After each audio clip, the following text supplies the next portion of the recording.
Greetings, everyone. Pete Pardo here. Welcome to another edition of What's Hot with Sea of Tranquility. In the co-captain's chair for our metal night here, we've got once again Carl Sederholm. What's happening, Carl? How are you? Well, how's everyone? Good to see you all. Good to see you, man. It's been a little while, right? Yeah, and we've had a lot of really great releases since we last spoke. I had to really filter it down a bit, but I think I got some good choices for today. Cool. So. Well, you know what it is? It's like I think, and we might have even touched on this the last time we had you on. It's like there was kind of like a scarcity of releases for a while because of COVID, and people were kind of holding off. Bands were holding off on releasing new albums, but I've noticed like since like September hit, stuff is just coming out fast and furious. So we're starting to see a lot of metal albums coming out, especially a lot of extreme stuff that's just coming like boom, boom, boom. Every time you turn around, there's something new coming out. And Carl's been posting some really cool reviews on the website, and he's actually going to talk about a couple of them today. So this is a Carl show once again. So our in-house master of extreme metal. So what do you got for us, Carl? You got it. Hey, thanks, Pete. Well, let's start with talking about the new album by Necro, and their album is called Mortal. I posted a review of this album a little while ago, but I just can't resist showing off a toy, well, sort of a toy that Necro sent me. It's a postcard, Wow. but it's a record, and it has, the whole. Oh, it's like one of those old, like, what do you call it, flexi disc type of things? Yeah. Uh-huh. Wow. Yeah, and you put it on. The shape threw me off. That's why I was like, wait a second. It's like, yeah, the shape is a trip, but there is kind of a spiral around it. I can see it now. You go on and you play it, and it plays, all of a sudden I forget what track, but it plays one of the singles from the album. And it's like this really cool, like I saw this email from Tank Crimes, and it said, if you're a Necro fan, send us a postcard. And they're like, you won't regret it. And I kept seeing it in different emails, like, do it. So I sent it out in I think it was April, right when everything is just going nuts in the world, and I'm like, I'm never going to hear back, from these guys. And then the next thing it took a while, but the next thing I get this weird record with this kind of cool skull kind of art. And I was like, yeah, I pretty much love Necro at this point. You send me a little treat, I'm gonna be good. But I'm just kidding. But so I've been following this band since they released a compilation of their first two demos. This is maybe 4 or 5 years ago, I forget. And they had their demos are really solid. They had a really, really killer debut. And there's always that worry that the sophomore album is going to be the slump, where the band doesn't quite measure up to their promise and it doesn't quite really connect in the ways that you hope they will. But man, they really nailed it on this one. Necro is a band that tries to outdo themselves every time, and what they did on this one, they just went a little heavier, although it's hard to imagine them being heavier because they're already pretty dang heavy. They go a little heavier, a little darker, and their cover art is like, it's like this creature with like a scythe and holding like a skin suit out like in front of him, and it's like this brutal, like it's just like, don't show it to your mother kind of a thing, and it's really, really great. And the thing I liked about it was that the singles, I'm pulling up the track list. Stench of Decay is the song that you hear on the flexi disc thing.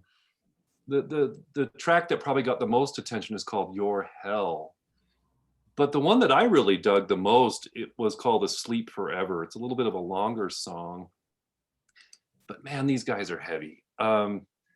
And I really think they have killer riffs. They try to outdo themselves, and I think they're just an impressive band that deserves a lot of attention. I've never seen them live, but I'm told they put on a great show.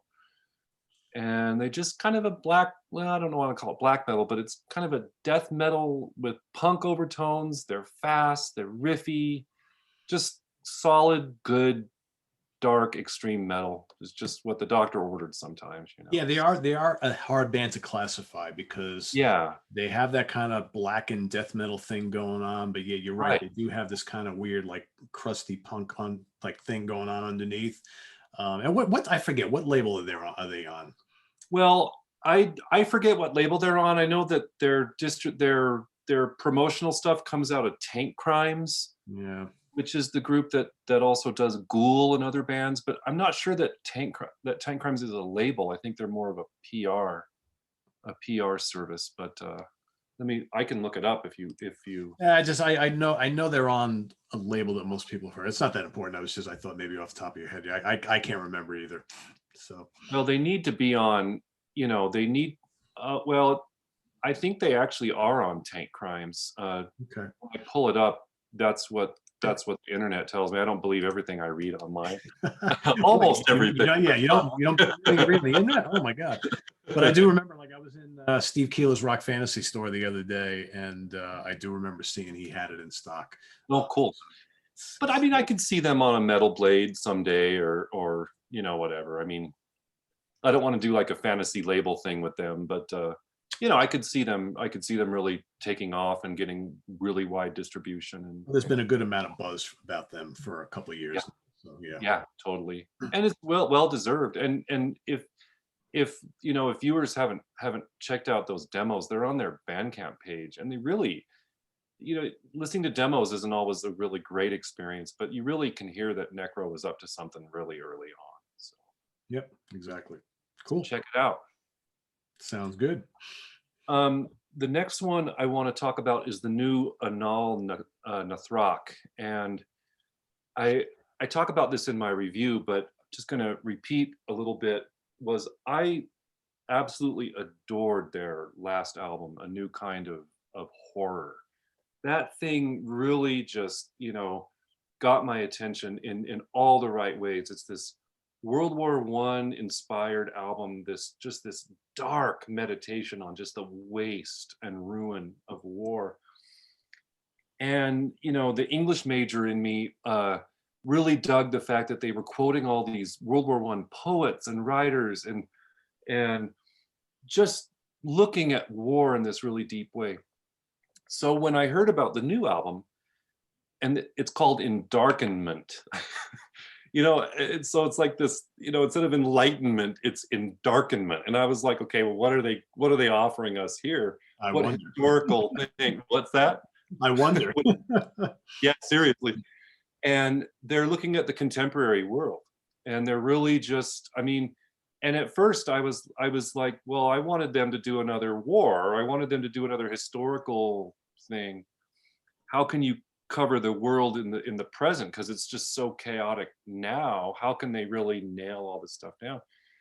But they do a really nice job. I feel like we were talking before how a lot of new albums are coming out starting in September. There's kind of this ramping up. There's a lot more extreme metal. There seems to be kind of an unspoken competition to write the extreme metal album for the end of the world kind of thing, right? We're in the midst of COVID, and we've got this election that's no doubt going to be insane, and all these other things going on, and then all these bands are like vying to make the darkest thing in the world. And along comes an Anaal Nathrakh, and they give us this meditation on the world that is just nuts. And the download that I got of the album comes with liner notes and lyrics, and they kind of trace some of their sources. These guys are reading all over the map, and they're quoting poets again, and they're quoting political stuff, and they're really thinking hard about the nature of our world. And this is kind of a schizophrenic album for them. They've had moments where they've done different things with their style, but this album has a lot of that extreme quality that I heard on that last album, A New Kind of Horror. And then all of a sudden they're singing a chorus that's like accessible, like melodic in some ways. There's even a couple passages that have cleanish kind of vocals. And I'm like, I don't know what to do with this version of Anaal Nathrakh. and extreme metal fans are always like, they're going soft. Once you get the clean vocals, there's no going back. The But death knell. Yep, that's it. yeah, the death knell. But nah, these guys are still in the trenches, and they're still angry, and everything is still really crazy. But let me recommend a couple of tracks off this album. The first one has just a crazy title. It's called Libidinous, and the subtitle is A Pig with Cocks in Its Eyes. And so you're looking at this title, you're like, Alrighty then. alrighty then. You're like, okay, what are you guys trying to sell me here? And it starts out, he's got a couple lines, and then he screams out in this really rough voice, everything is sex. And the word sex repeats, it has this echo, and you're like, okay, what are you trying to tell me here, buddy? And you keep listening, and then he goes into this kind of Rob Halford kind of high end or King Diamond kind of thing. And again, just kind of this schizophrenic identity a little bit. But it turns out that the song is just this massive critique of the way that they're trying to say something about how, like, all of our desires, like our bodily desires, are shaped by the media, and about like news, and how like our fears and all these things kind of become sexual. It's really intellectual, and I could, if I was in one of my classrooms, I could go on and on about it. But they're just trying to say that our natural human desires are being channeled in the wrong directions, and that we're really more fascinated by the fears that are out there and the chaos. And I think that's why that title has such a strange title. They're just trying to say we're insane, and we're trying to find something that's sexy or that's attractive or interesting, and we're looking in all the wrong places. And so I kind of dug it. I thought it was kind of a cool idea, and the little falsetto thing or whatever he's got going wasn't that bad. So the other song I really dug off of this album is called Beyond Words, and they didn't publish any words in the liner notes, and I'm thinking maybe that there's nothing to understand. Mostly it's just growling, and I'm thinking that they're just trying to say, hey, there's just no way we can explain everything that's going on. And I mentioned this in my review too, but I was just rereading Stephen King's story, The Body, where the kids go on the adventure to find the dead body, and in the story, they're like, the narrator is like, there are some things you just can't describe with language, friendship or being overwhelmed by the idea of death and things like that. And so I kind of made that connection. It's not what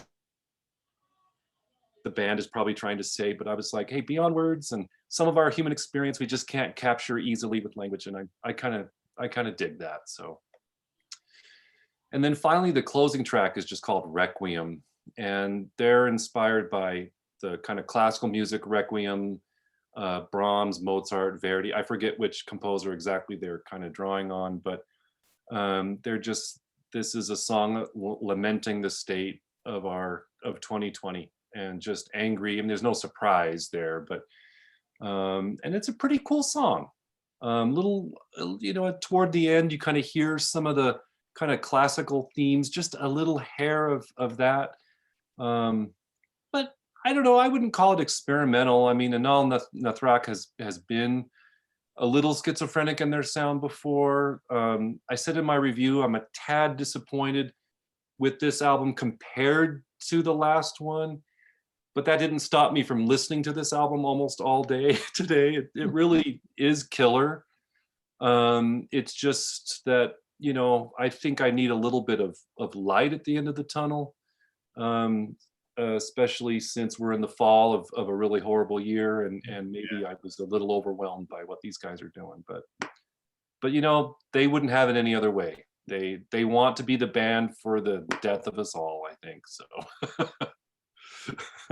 And the review is great on the website. So we'll give the links at the end of the show. Oh, thanks. Yeah, Carl's got a really in-depth review of the new album by them, and definitely check it out before you go out and purchase the album, or at least go listen to it. Yeah, and I'd be happy to, if anybody wants to, my email is on my reviews. If anybody wants to write, tell me what they think of the album. I'd love to hear what you think. But I dug it, and I really dig this band, and I just looking forward already to their next adventure. So, Cool. all right, let's move over to Napalm Death. And I'll bet, yeah, right. Are you a fan? I'm not a huge fan, to be honest. I know Yeah. I'm in the minority there, but I know a lot of people love these guys. Napalm Death has always been one of those bands that like I just never got, and I should, because I like a lot of bands that kind of fall into the similar Yeah. style to them. I don't know why. I'm a little the same way with them too. I mean, everything that I've reviewed by them for the site, I've really enjoyed, and I've enjoyed kind of digging into their work and writing about their work. But when I'm sitting around the house or driving in the car or walking outside, I'm like, hey, what am I going to put on? I don't necessarily reach for the Napalm Death. And there's a lot of sides to this band, and I think that's part of it for me. I like it when bands experiment and go out on a limb, but sometimes, especially if I come to a band late, it's like I don't know where to start, and so sometimes I'm like I'm good. And I wasn't really there when Napalm Death was starting. I was still listening to more traditional heavy metal and stuff. Like this was before I discovered bands like Death and others like that. But the reason why I wanted to talk about this album is because it actually is rad. It really, really kills. And I was really impressed because they took the best of Napalm Death, of all the sides of this band, and they just kind of took it up a notch, and they just put it out there and said, hey, we know there's a lot of side. There's the industrial noise side, there's the grind side, there's kind of this, people were comparing some of the tracks to like Killing Joke and like 80s kind of whatever Killing Joke is, kind of a post-punk kind of Industrial. whatever. Yeah, no, yeah. Yeah. Hard to explain. Yep. They're great band, but hard to explain. And so you have all those sides here, but it feels like you're getting the best of that, of each of those sounds. But the track that just made this album stick for me is called Contagion. I mean, that song is just so dang good. And the thing that makes it so good is just this straight up kind of punky, hardcore kind of thing, no surprises. But then it starts going faster, and it sounds like they're going off the rails with this thing. And I just thought that was the most awesome thing on this album. Just let it all go. And then you think it's over, and it's not over, and it keeps going, and it's just this, and I was just like, wow, like how, like what are they doing? And it felt like they just took all their passion and rage and the love of playing and whatever else motivates them, and they're just like turn on the recorder and just have nut and just go nuts. I mean, and yeah, I thought it was really, I mean, to me, that's the song to listen to. If you don't even listen to any other track on this album, check out Contagion. Yeah, it's really, really killer. And I don't even know what they're saying on. I mean, presumably it's just about our current, situation. But there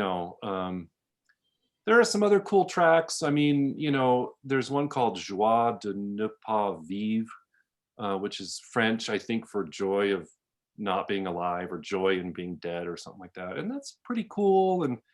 And there's another one called Backlash Just Because, that I thought was pretty cool. The industrial stuff doesn't quite do as much. I said it was great, and it is great especially compared to other industrial stuff that they've done, in my opinion. But I mean, like the track A Belly Full of Salt and Spleen, if that's for you, then awesome.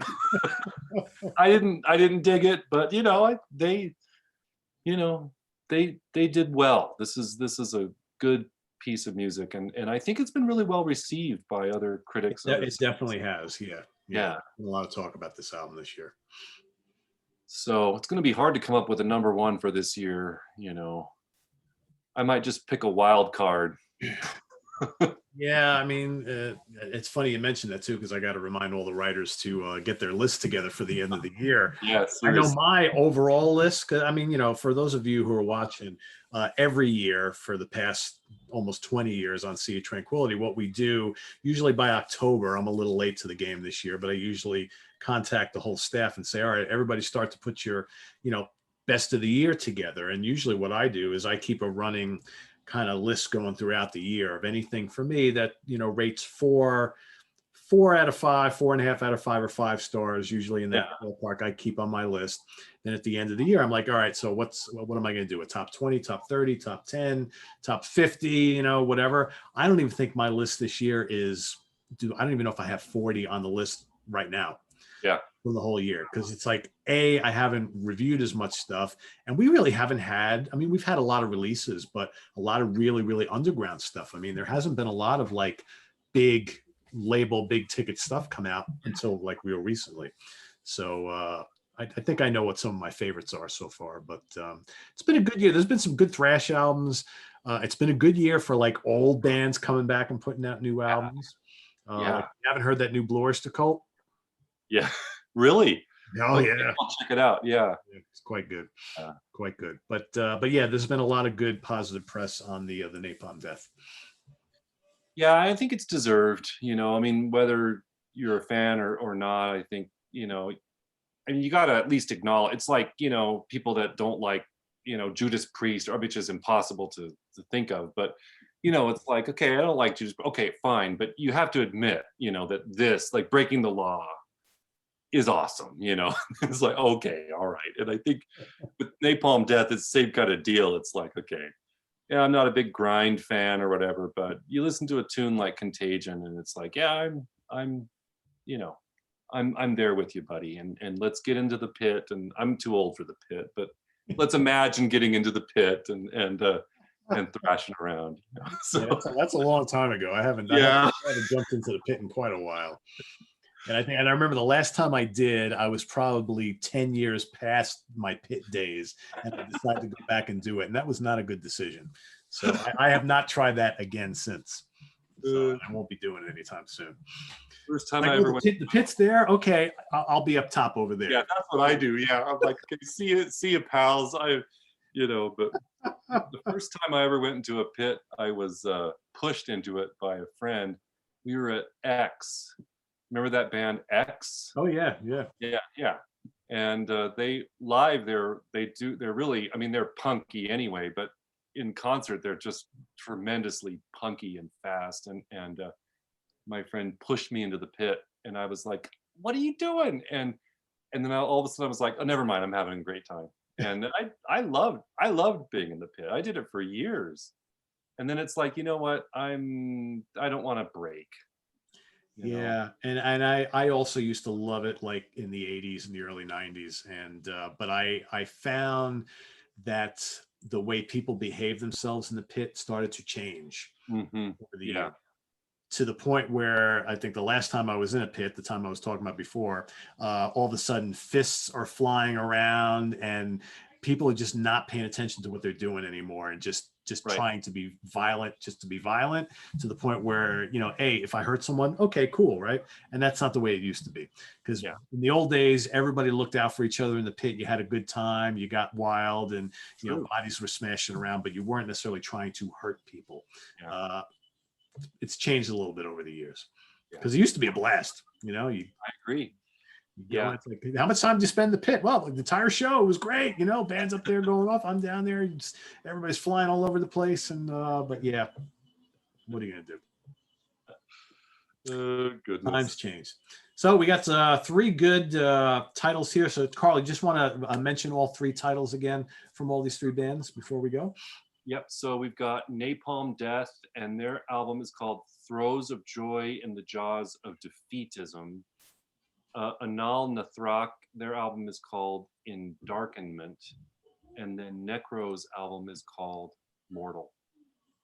And And I mean, if you're into extreme music, you probably already heard these, but if you're into extreme music or you want to check out some of the best extreme music that's available right now, you really can't go wrong with any of those. My money would be on the Necro album, just because that's just extreme metal that you can just get behind immediately. Anaal Nathrakh is slightly an acquired taste, and Napalm Death is Napalm Death. So if you're into it, you're into it, and if not, check out Contagion. So yeah, there you go. yeah. So make sure everybody go check out Carl's reviews of these fine albums on the website at www.seatranquility.org. We've got, I was looking there today, we're closing in on 23,000 reviews on the website pretty soon. Wow. Which, man, it's a lot of reviews, right? Yeah, oh man. A lot of reviews, a lot of years. I don't know how many I've written. I know it's over 1,000, but I lost count a while ago. But it's a pleasure doing it, and thanks for the opportunity. So well, it's a pleasure having you on the channel, on the website all these years. I love the fact that now we've got you, and we've got Simon, and we've got Stephen and John all joining us here on the channel. It's great. It's fun having everybody on both mediums, right? We got the print, well, we still call it the print stuff, even though it's online, and then we're just talking about the stuff. So very, very cool. So thanks everybody, and once again, make sure you go check us out on the website.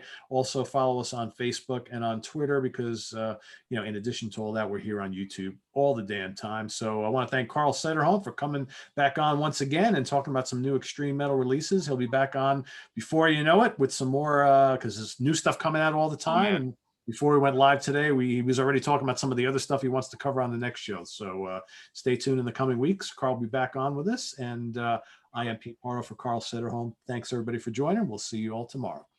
Thank you.